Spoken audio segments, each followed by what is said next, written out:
Hi everyone, ఈరోజు వీడియోలో చేపల పులుసుని పర్ఫెక్ట్గా ఎప్పుడు చేసినా ఒకేలా రుచిగా రావాలి అంటే ఎలా చేయాలో చూపించబోతున్నాను. ముందుగా గ్యాస్పై కడాయి పెట్టి కడాయి హీట్ అయిన తర్వాత 1 టేబుల్ స్పూన్ ఆయిల్ వేసుకోవాలి. ఆయిల్ హీట్ అయిన తర్వాత 4 యాలకులు 1 టేబుల్ స్పూన్ జీలకర్ర వేసి వేయించాలి. జీలకర్ర వేసిన తర్వాత అందులోనే సన్నగా తరిగిన ఉల్లిపాయలు, అల్లం తల్లుల్లి వేసి అందులోనే పచ్చి కరివేపాకు కూడా వేసి వేయించుకోవాలి. ఇలా వేగించుకున్న తర్వాత అందులో మనం ముందుగా కట్ చేసి పెట్టుకున్న టమాటా ముక్కలను వేసి వేయించుకోవాలి. ఎక్కువసేపు వేగించాల్సిన అవసరం లేదు, కొంచెం పచ్చివాసన పోయినంత వరకు వేగితే చాలు. అందులో 1 tablespoon salt, 1/2 teaspoon పసుపు వేసి వేయించుకోవాలి. ఇలా పూర్తిగా కలిపిన తర్వాత పూర్తిగా వేగిన తర్వాత గ్యాస్ ఆఫ్ చేసుకొని ఈ మసాలాను చల్లారబెట్టుకోవాలి. ఇలా చల్లారిన తర్వాత మెత్తని పేస్ట్ చేసుకోవాలి. ఈ చేపల పులుసు కోసం మనం మసాలా పౌడర్ ప్రిపేర్ చేసుకుందాం. ముందుగా ఒక కడాయిలో 2 టేబుల్ స్పూన్ ధనియాలు, 2 టేబుల్ స్పూన్ జీలకర్ర, 2 టేబుల్ స్పూన్ సోంపు, కొంచెం మిరియాలు వేసి దోరపాదుగా వేయించుకోవాలి. ఇలా పూర్తిగా దోరపాదుగా వేగిన తర్వాత గ్యాస్ బంద్ చేసి చల్లారబెట్టుకొని మెత్తని పౌడర్లా చేసుకోవాలి. మనం ముందుగా చేప ముక్కలను ఉప్పు పసుపు వేసి కడిగి క్లీన్ చేసి పక్కన పెట్టుకోవాలి. నీసు వాసన ఉండదు.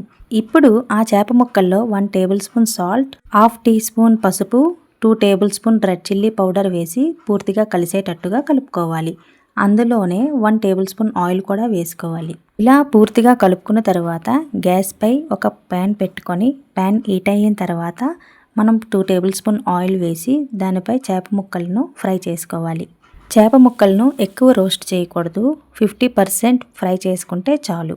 అప్పుడే దానికి గ్రేవీ అనేది మంచిగా పడుతుంది. ఇలా గ్యాస్పై ఒక కడాయి పెట్టి కడాయి హీట్ అయిన తర్వాత అందులో 2 టేబుల్ స్పూన్ ఆయిల్ వేసుకోవాలి. ఇలా ఆయిల్ హీట్ అయిన తర్వాత అందులో ముందుగా మనం కట్ చేసి పెట్టుకున్న 3-4 పచ్చిమిర్చి వేసుకోవాలి.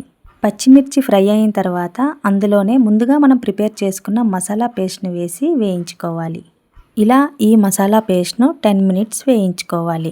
గ్యాస్ అనేది లో ఫ్లేమ్లోనే పెట్టుకోవాలి. ఇలా వేగుతుండగా అందులోనే మీ టేస్ట్కి తగ్గట్టుగా సాల్ట్ వేసుకోవాలి. 1 టేబుల్ స్పూన్ పసుపు, 2 tablespoon red chilli powder.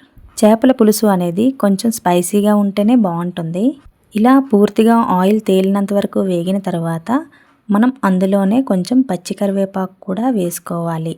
కరివేపాకు తాలింపులో కన్నా ఇలా వేసుకుంటేనే దాని ఫ్లేవర్ అనేది బాగా తెలుస్తుంది.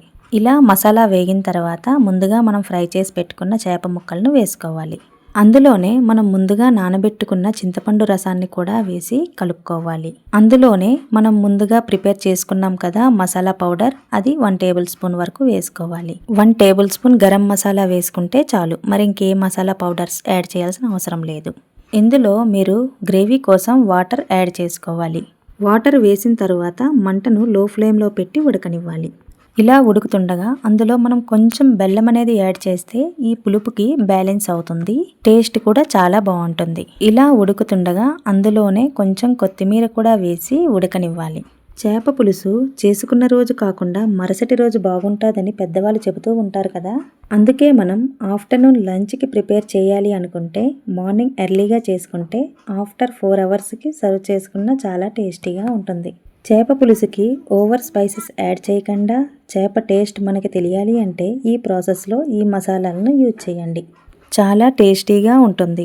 ఎవ్రీ టైం ఇలానే చేయాలనిపిస్తుంది. యమ్మీగా చేపల పులుసును మీరు ఇంట్లోనే ట్రై చేయండి. ట్రై చేశాక మీకు ఎలా వచ్చిందో నాకు షేర్ చేయడం మర్చిపోకండి. ఈ వీడియో మీకు నచ్చితే ఒక లైక్ కొట్టండి. మరెన్నో వీడియోస్ కోసం నా ఛానల్ని సబ్స్క్రైబ్ చేసుకోండి. Bye, see you on the next video.